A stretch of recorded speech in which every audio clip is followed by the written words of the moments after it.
자, 여러분. 오늘은 한국어 말하기에 대해서 이야기해 보겠습니다. 시험 날짜와 시험 내용, 말하기 수업 신청을 하도록 할 건데요. 자, 먼저 유효 기간은 성적 발표일로부터 2년간 유효합니다. 이것은 토픽과 비슷하고요.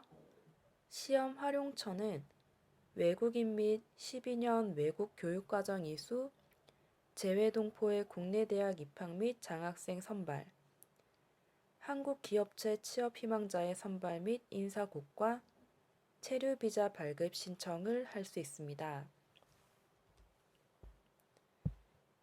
그리고 21년 이제 시범으로 시행했는데 국내외 5개국에서 시행했습니다. 1차는 10월 23일에 했는데요. 이제 대상자 발표는 15일이고 이제 이 시험은 끝났습니다. 그리고 2회는 12월 18일이고요. 이제 11월 15일부터 11월 26일까지 신청을 받습니다. 대상자 발표는 12월 10일에 하고요. 응시 인원은 회차별 1200명이고 응시료는 무료입니다. 응시 자격은 토픽 1, 2 성적을 가지고 있는 사람만 가능합니다. 그래서 토픽이 없는 학생은 신청할 수 없습니다. 응시료가 무료니까 이거 꼭 한번 신청해 보세요. 그리고 22년에도 2회 응시료가 무료고요. 당연히 토픽 1, 2 성적 보유자입니다. 그리고 이제 일반 시행은 아직 응시료는 나와 있지 않은데요. 하반기에 1회 합니다. 그리고 여기 시범 시행까지는 응시료가 무료니까 여러분도 한번 신청해 보세요. 그리고 22년 하반기부터는 응시료가 아마 유료로 바뀔 것 같습니다. 시험 시간표를 보면 입실 완료 시간은 11시고요.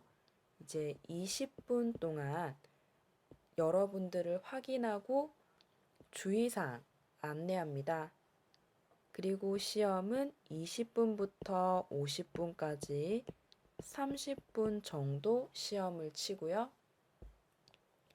이제 평가 요소는 이것이 있습니다. 3가지가 있는데 첫 번째 내용 및 과제 수행은 과제에 적절한 내용으로 표현했는지,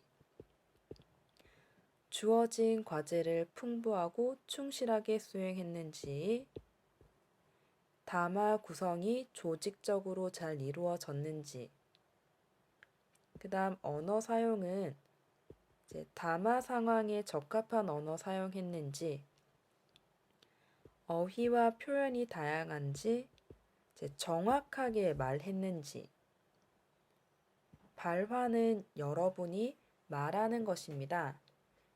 발화 전달력은 발음과 억양이 어느 정도 이해 가능한지, 발화 속도가 자연스러운지 확인하고요. 문항 구성은 총 6개입니다.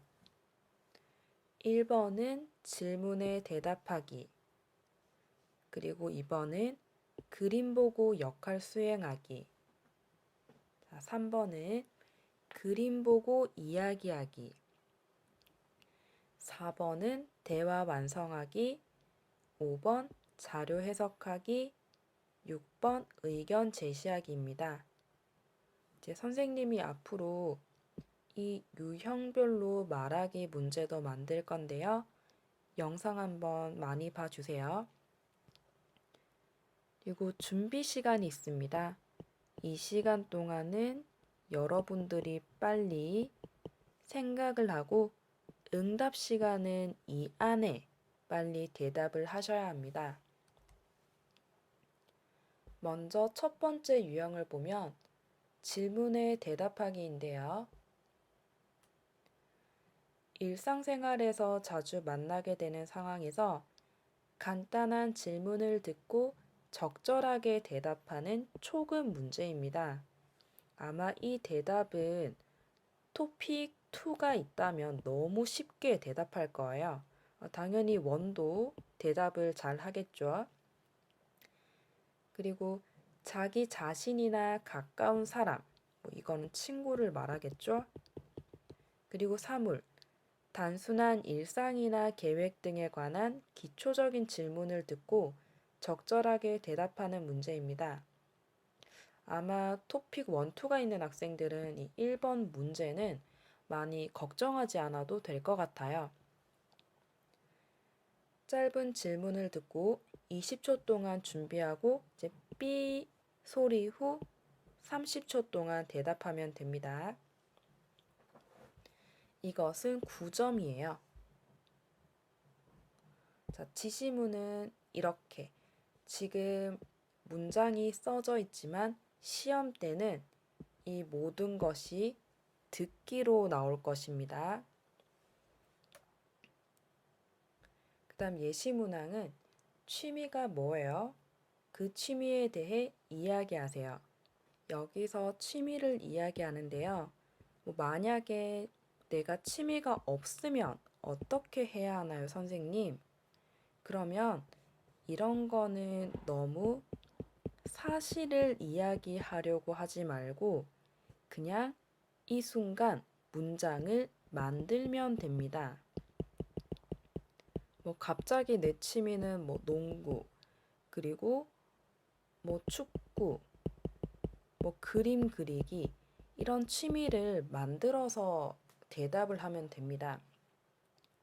이건 여러분의 사실을 말하는 게 아니고 말하기 실력을 확인하는 것이기 때문에 상황에 맞는 문장을 잘 만들어내면 됩니다. 자, 모범 답안으론 이렇게 쓰는데요. 제 취미는 영화 보기예요. 저는 시간 있을 때 영화관에 가요. 집에서도 영화를 자주 봐요. 저는 재미있는 영화를 좋아해요. 슬픈 영화도 잘 봐요. 저는 이번 주말에 친구와 함께 영화관에 갈 거예요. 이렇게 말하면 됩니다. 이제 공부 방법은 주변 친구들과 이야기하거나 여러 문장으로 말하기 연습하거나 이제 정확한 발음, 자연스러운 억양, 적절한 속도로 이야기하는 연습을 자주 하셔야 합니다.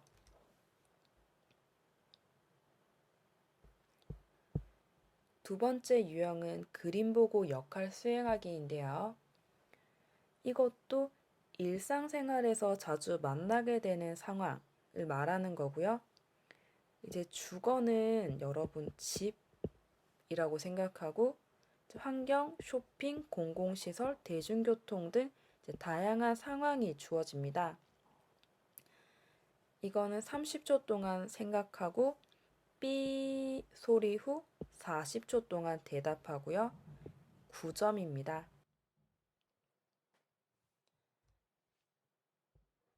자, 그럼 한번 볼게요. 그림은 이건데요. 이제 여자, 택시를 타고 왔습니다. 택시 기사에게 내리고 싶은 곳을 이야기하세요. 남자, 손님, 여기가 한국대학교 정문인데요. 여기서 내려드릴까요? 근데 이 여자는 여기 가고 싶어 해요. 그러면 여기서부터 시작해 보겠습니다. 먼저 여기가 한국대학교 정문이고요. 한국대학교 정문에서 쭉 가다가 여기가 사거리입니다. 사거리에서 왼쪽으로 돌아가시면 돼요.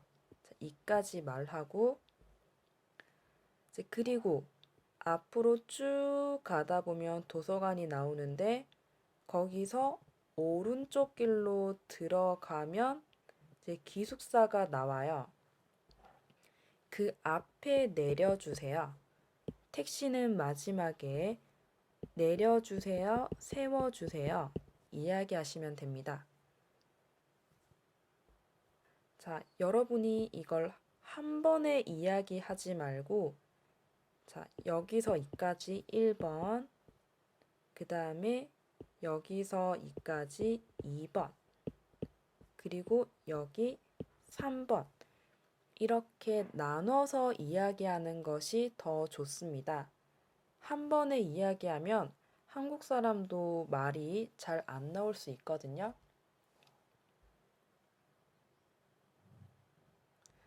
자, 그럼 모범 답안 보겠습니다. 아니요, 기사님. 학교 안에 있는 기숙사까지 가주세요. 정문으로 들어가면 사거리가 나오는데 거기에서 왼쪽으로 가시면 돼요. 가다 보면 도서관이 나와요. 도서관을 지나서 조금 가면 오른쪽에 작은 길이 있어요. 그 길로 조금 가면 왼쪽에 기숙사가 있어요. 그 앞에서 내려주세요. 자, 공부 방법은 일상생활에서 자주 만나게 되는 상황에서 새로운 내용을 소개하거나 상황을 말하고 필요한 것을 이야기하는 등의 필요한 기초 단어를 미리 공부합니다. 그래서 선생님 생각에 시장에서 물건 구매를 하거나 병원에 가거나 이런 상황들이 많이 나올 것 같아요. 그리고 당연히 앞에와 같은 부분은 더 이야기하지 않겠습니다. 정확한 발음, 억양, 속도 잘 유지하셔야 되고요. 그 다음은 그림 보고 이야기하는 것입니다. 친숙한 사회적 화제는 여러분이 자주 볼 수 있는 상황이고요. 이제 그림을 보고 이제 인물의 행동이나 상황 등을 묘사하고 순서에 따라 사건을 서술하여야 합니다. 중급 수준이고요. 이 정도는 토픽 2는 있어야 말하기가 쉽습니다. 학교나 직장 생활, 문화 생활 등에서 경험할 수 있는 거고요. 40초 생각하고 삐 그리고 60초 대답. 이거는 12점입니다. 문제가 어려울수록 점수가 높아요. 자, 그러면 이제 문제 한번 보겠습니다. 민수 씨가 춤 경연대회에 참가했습니다. 민수 씨에게 무슨 일이 있었는지 이야기하세요. 자, 여러분은 동영상을 멈추고 한번 확인해 보세요.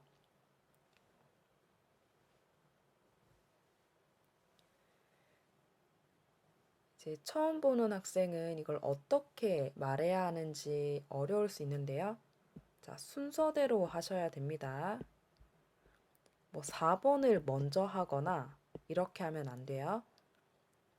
자, 우선 그림을 보고 그림 안에 있는 단어를 사용하세요.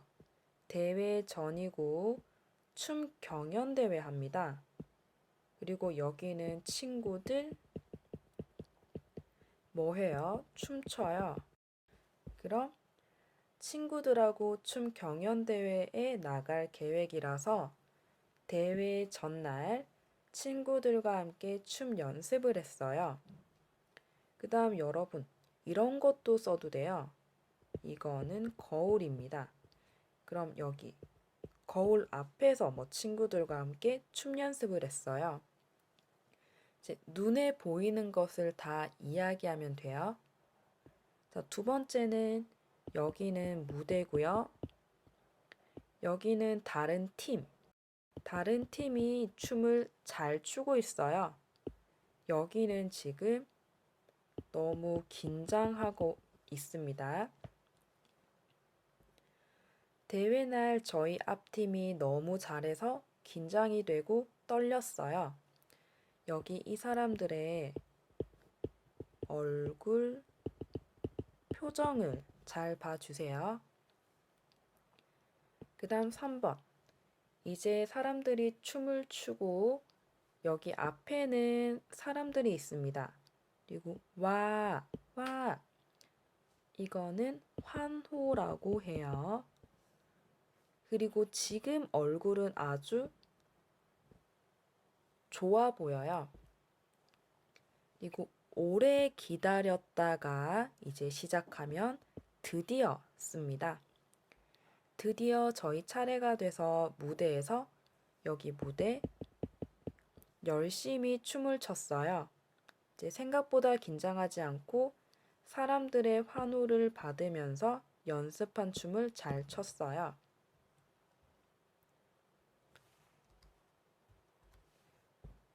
그리고 이제 마지막이죠. 마지막에 여기 춤 경연대회 시상식이 있었어요. 자, 이것을 주는 것은 상이죠. 여기는 시상식입니다. 대회 마지막은 꼭 시상식이 있어요. 저희는 기대하지 않았는데 1등을 해서 너무 기뻐서 울고 있어요. 울었어요. 이렇게 쓰시면 됩니다. 전체 단어는 213 단어고요. 자, 이렇게 말하는 것을 보면 쉬운데 여러분이 시험을 치면 긴장이 돼서 조금 어려울 수 있습니다. 그래서 많이 연습을 하셔야 돼요. 자, 이거는 모범 답안입니다. 모범 답안은 여러분이 한번 읽어보시면 돼요.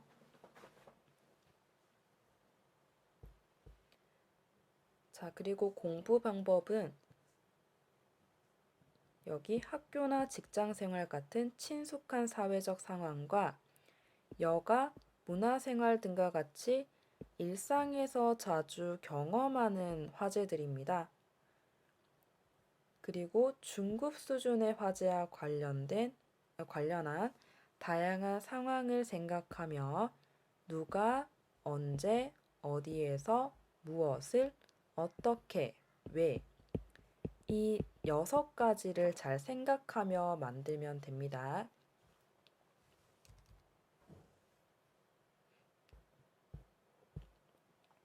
이제 4번 유형인데요. 대화 완성하기입니다. 대화 맥락에 맞게 상대의 말에 적절하게 대응할 수 있는지 평가하는 중급 수준 문제고요. 남자와 여자 대화를 듣고 남자 또는 여자가 되어 상대방의 말에 적절히 대응하여 대화를 완성하는 유형입니다. 이건 토픽 2에 나오는 문제죠. 다음으로 이어질 여자의 말은, 다음으로 이어질 남자의 말은 40초 생각하고 60초 대답합니다. 점수는 12점이고요.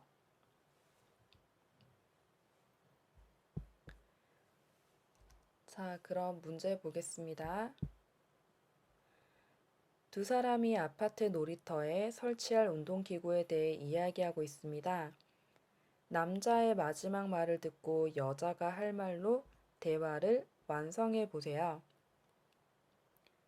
남자, 우리 아파트 놀이터에 운동기구를 설치할 거라고 하던데 얘기 들었어요? 여자, 네. 그런데 어린이 놀이터에 어른들 놀이기구가 있으면 좀 위험하지 않을까요? 여자는 지금 부정적입니다. 어린아이들이 잘못 사용하다가 크게 다칠 수도 있어요. 남자, 그건 안내문을 설치하면 될 것 같은데요. 그럼 어떻게 하는 게 좋을까요?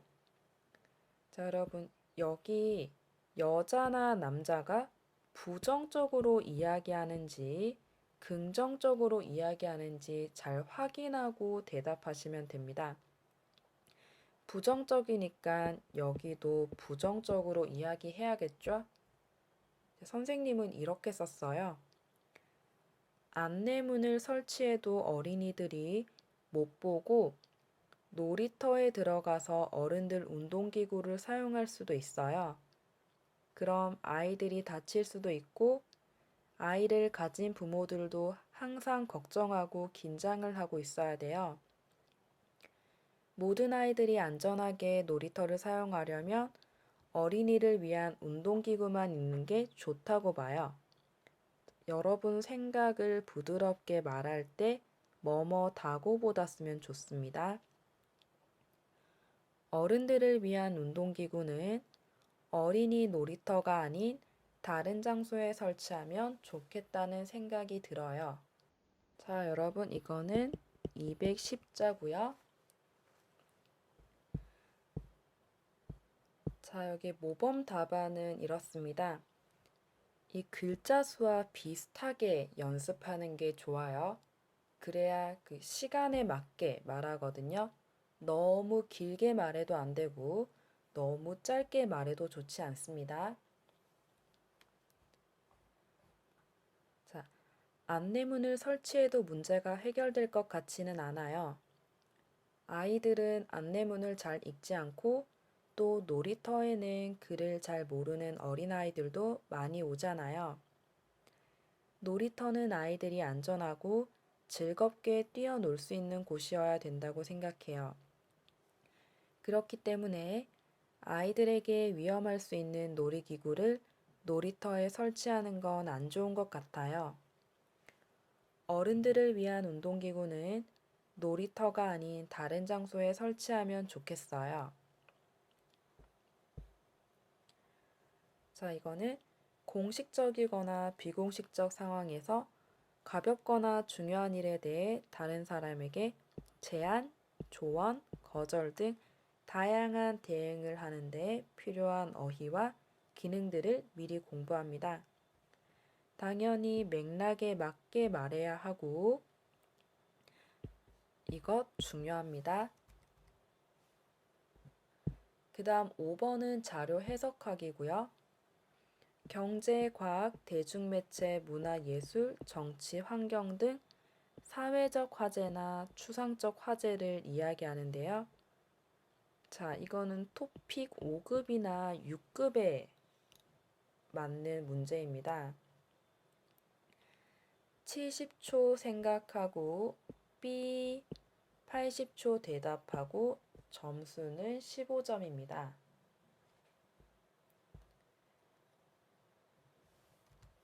자, 그럼 문제 볼게요. 뉴스를 듣고 자료에 제시된 사회 현상의 변화를 설명하십시오. 그리고 이러한 현상이 사회에 미치는 영향을 두 가지 말하십시오. 지금 여기 사회적 현상 변화 이것을 이야기해야 되죠. 남자. 다음은 뉴스입니다. 요즘 인터넷으로 은행 업무를 보는 사람들이 많은데요. 조사 결과 2010년부터 2020년까지 인터넷 금융 거래 이용률에 큰 변화가 있었습니다. 같은 기간 은행 지점수 역시 달라진 것으로 나타났습니다. 먼저 간단하게 보면 이거는 증가했고 여기는 줄었습니다. 그럼 여기에 하지만, 그러나, 반면에 이런 문법을 써야 되고요. 여러분 그리고 이거는 토픽 53번처럼 생각하시면 안 돼요. 토픽 53번은 여기에 있는 것만 써야 합니다. 하지만 말하기는 여러분의 생각을 추가로 쓰셔야 돼요. 그래서 있는 것만 간단하게 이야기하면 점수가 아주 낮을 거예요. 예를 들어, 첫 번째는 이 그래프입니다. 인터넷 금융거래 이용률은 2010년에 25%에서 2020년에 60%로 대폭 증가했습니다. 하지만 은행 지점수는 10년 동안 1000개 이상 줄어들었습니다. 이유도 한번 말해볼게요. 인터넷 뱅킹 사용하는 사람들의 증가, 실물 은행은 진짜 은행에 찾아가는 거예요. 이제 이런 사람들이 감소했고, 자, 미치는 영향으로 긍정적인 측면을 먼저 보겠습니다. 보통 은행은 9시부터 4시 반까지 하는데요. 직장에 있는 시간도 비슷합니다. 그래서 은행에서 업무를 볼 수 없는 사람들에게 인터넷 금융 거래는 시간의 효율성을 가져오고 은행 지점의 필요성이 줄어들면서 이제 여기에 세금이 있잖아요. 자리 세금. 근데 이제 은행이 없어지면 유지 비용을 줄일 수 있습니다. 하지만 부정적인 측면으로는 모든 거래를 인터넷으로 하다 보면 본인의 정보가 쉽게 유출되거나 피싱을 당할 우려가 있습니다. 또 은행에 다니는 직장인들이 일자리를 잃을 수도 있고요. 자, 그리고 여러분, 제가 한 장에 적으려고 해서 글자가 좀 작은데요. 이건 PC로 보면 더 좋습니다. 휴대폰보다는 PC로 보는 게 더 좋을 거예요. 이건 선생님이 쓴 건데요. 자료 조사에 따르면 인터넷 금융 거래 이용률은 2010년에 25%에서 2020년에 60%로 대폭 증가했습니다. 하지만 은행 지점 수는 10년 동안 1000개 이상 줄어들었습니다. 이러한 이유는 인터넷 뱅킹을 사용하는 사람들이 증가했고 그만큼 실물 은행을 이용하는 사람 또한 감소했기 때문입니다. 이러한 변화로 인한 긍정적인 측면으로는 은행 이용 시간과 직장에 있는 시간이 항상 겹쳐서 은행에서 중요한 업무를 볼 수 없었던 사람들에게 인터넷 금융 거래는 시간의 효율성을 가져올 수 있습니다. 그리고 은행 지점의 필요성이 줄어들면서 은행 유지 비용도 줄일 수 있습니다. 이 반면에 부정적인 측면도 있는데 모든 거래를 인터넷으로 하다 보면 본인의 정보가 쉽게 유출되거나 다양한 피싱을 당할 우려도 있을 뿐만 아니라 은행에 다니는 직장인들은 하루아침에 자신들의 직장을 잃을 수도 있습니다. 그러나 이것 또한 시대의 변화 중 하나이며 앞으로 인터넷 금융으로 인해 생겨날 장점들이 더 많아질 것이라고 예상하는 바입니다. 자, 여러분, 이거는 앞에 씁니다로 이야기했기 때문에 이것도 씁니다로 이야기해 주셔야 돼요. 이거 주의하십시오. 그리고 500자 정도 이야기하셔야 됩니다. 이것은 모범 답안이고요.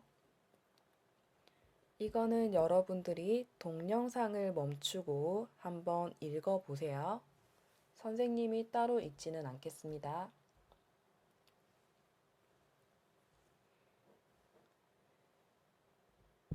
자, 공부 방법은 사회적 화제나 일부 추상적인 화제의 시각 자료, 이게 도표나 그래프, 포스터, 신문 기사 헤드라인을 보고 현황을 설명하고 상황을 추측해서 이제 비판적으로 자신의 의견을 진술해야 합니다. 그래서 이때 필요한 어휘나 정형화된 표현들을 미리 공부해야 되고요. 다양한 시각 자료를 보고 일관되게 말해야 합니다. 좋았다가 싫었다가 왔다 갔다 하면 안 됩니다. 고급 수준에 맞는 정확한 발음과 자연스러운 억양, 그리고 적절한 속도를 유지해야 됩니다. 마지막은 의견 제시하기인데요. 이제 전문 분야나 추상적인 내용이고요.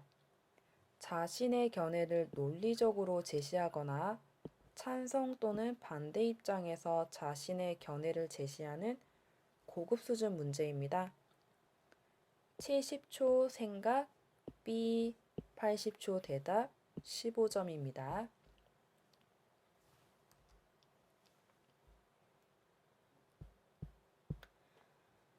자, 우선 예시 문항은 리더는 자신이 속한 조직을 이끄는 사람입니다.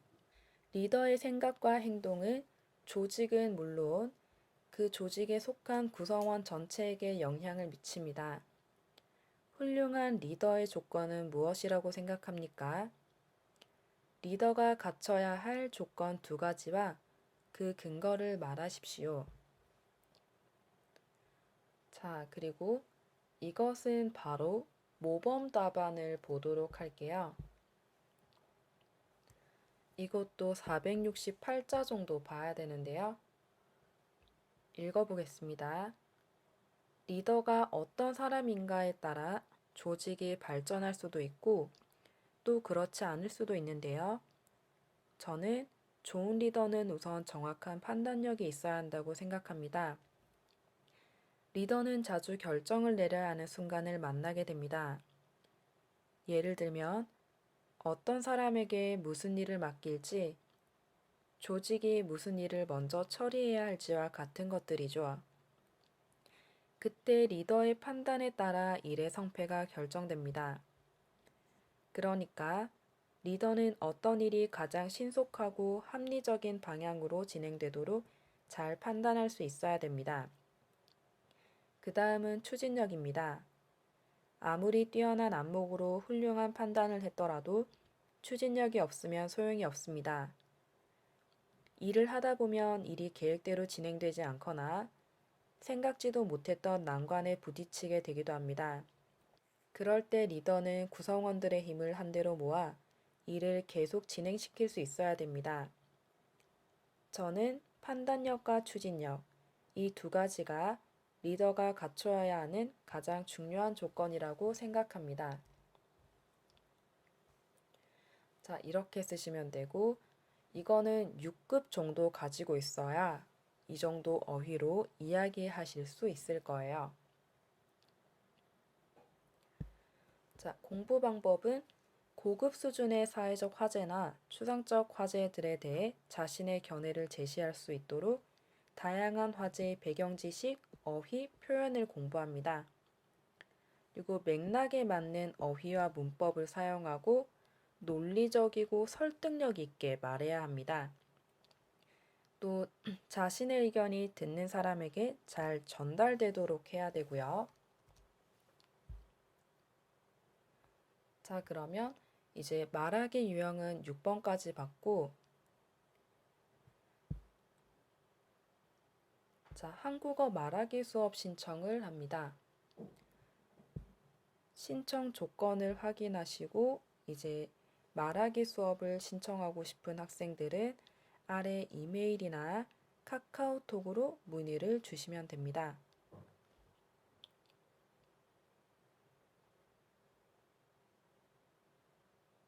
자, 그럼 한국어 말하기는 여기까지 하겠습니다.